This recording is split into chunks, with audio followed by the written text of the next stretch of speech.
अगर हमारी गलती के बिना कोई हमें नुकसान पहुंचाने आए तो उस समय हमें क्या करना उचित होगा?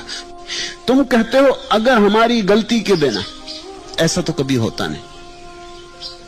और अगर कोई तुम्हारी गलती के बिना, समझ लो तुम्हारा मन नहीं मानता, तुम यही सोचते हो हमारी गलती के बिना ही कोई हमें परेशान कर गया है, तो अपनी गलती के लिए वह भोगेगा, तुम चिंता में मत पड़ो। तुम उत्तर देने की विचारणा में मत पड़ो, क्योंकि उत्तर देने में तुम उलझ जाओगे, उसके साथ गुथ जाओगे। यही तो कर्म का जाल है। समझो तुम्हारी गलती से या तुम्हारी ना गलती से। मैं तो कहता हूं कि तुम्हारी गलती के बिना नहीं हो सकता, लेकिन तुम्हें अगर ये समझ में ना आए, क्योंकि ये समझने के लिए बड़ी अंतर्दृष्टि चाहिए पड़ेगी। तुम्हारी गलती के बिना ही सही कोई गलती कर रहा है, तुम परमात्मा पर छोड़ दो, उसकी जो मर्जी।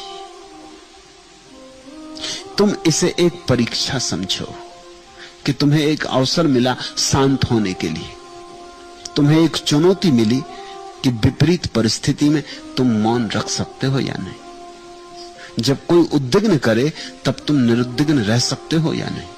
जब कोई गाली दे तब तुम शांत रह सकते हो या नहीं।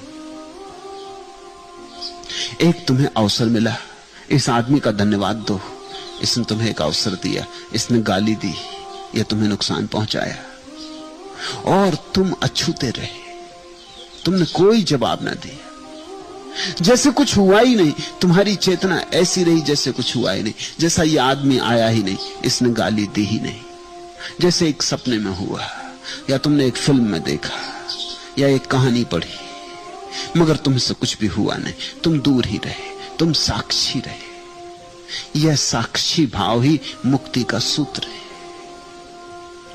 फिर तुम्हारी गलती से हुआ या न गलती से हुआ, कुछ लेना देना नहीं। दोनों हालत में एक ही काम करना है, साक्षी रहना है।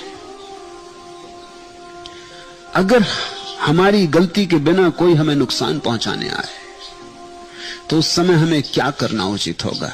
कुछ भी करोगे तो अनुचित होगा, करना मात्र अनुचित होगा, साक्षी रहना ही उचित होगा। सिर्फ देखते रहना जैसे तुम दृष्टा हो, जैसे ये बात किसी और के साथ की जा रही। तुम दर्शक मात्र हो, तुम इसके भोक्ता नहीं।